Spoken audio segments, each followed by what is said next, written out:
For many millennia, a war has raged, bigger than the world wars, bigger than the Napoleonic conquest. Yes, this war is different. Tomato, salsa, ketchup. These three words stand for millennia of death and suffering. It all began with the discovery of the tomato and its eventual popularity amongst the human race.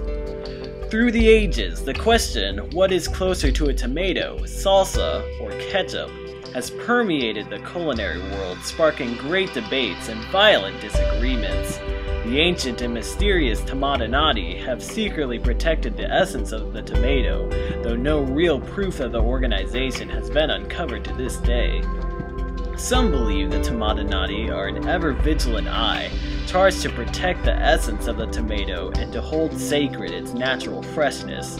Over the ages, it has even been rumored that great scientists and philosophers like Albert Einstein and Aristotle were part of this secret organization, but no evidence of their membership has been revealed. Historians like that one bearded guy from Pawn Stars have made accusations that the Order of the Tomatinati have been a common factor in the major wars of the world, using violence and hatred to distract a warring society from the tomato's ultimate truth. But no matter how many buddies one possesses, the tomato will always remain a mystery. Would you consider yourself an expert on tomatoes? And if so, what are your credentials? Well, I don't think so, but I do consume a lot of red tomatoes.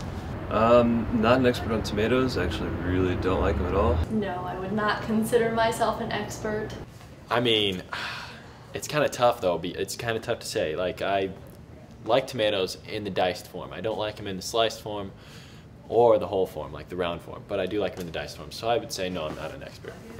I would not consider myself an expert. I think I know a pretty decent amount about tomatoes. My grandpa is actually a farmer, so I've helped him grow tomatoes before, but that's about it. We sat down with Dr. Hans Scheffelstein from Yale School of All Things Red to delve deeper into this dispute. Traditionally, people have tried to solve this debate by bashing each other over the heads, but luckily we no longer live in such a shallow society. Today there stands the theory of the tomato continuum. You see, the tomato continuum is easily explained by this setup right here.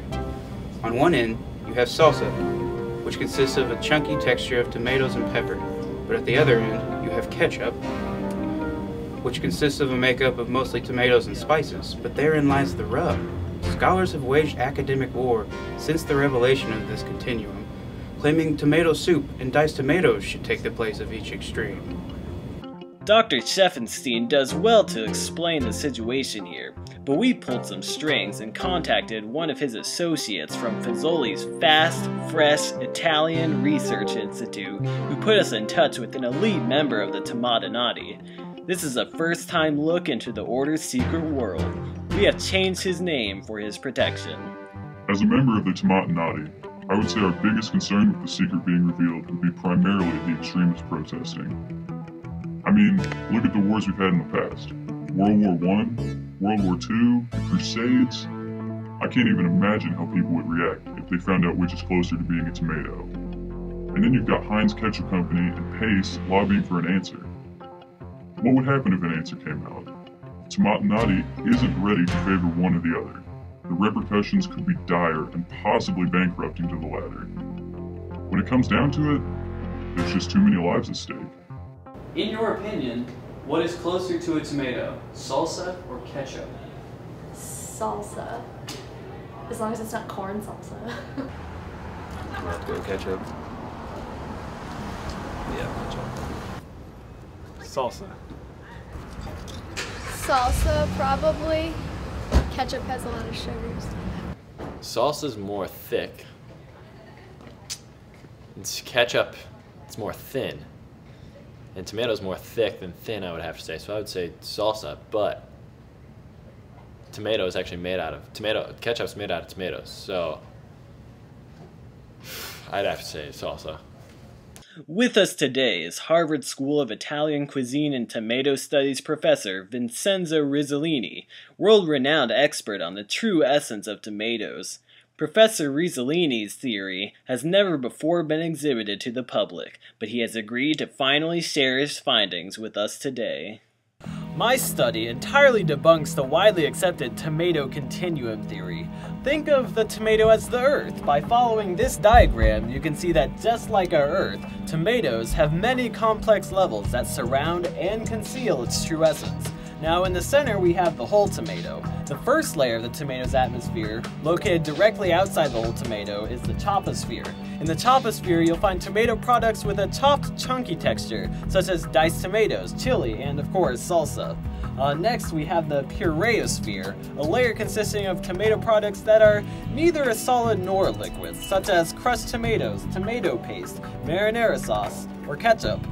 Finally, we have the souposphere.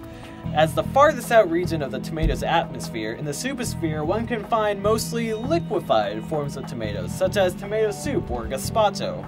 My formula of the tomato universe focuses on the essence of the tomato as the texture and overall tomato flavor experienced by the taster. Now, the troposphere retains not only the true tomato texture, but also a recognizable tomato taste. As we move into the pureosphere, we still experience a true tomato taste, but the texture of the tomato begins to degrade. Upon reaching the souposphere, the taste of the tomato is still recognizable. However, the texture has completely degraded and is no longer akin to the inner spheres. Thus, we have at last arrived at our final solution. The troposphere, with its tomato-esque texture and overt tomato flavor, deems salsa as the final answer to the question, what is closer to a tomato, ketchup or salsa?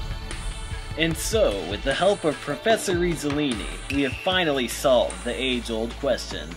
No one knows how the world will handle this startling discovery, but one thing is for sure, the tomato can now rest in peace.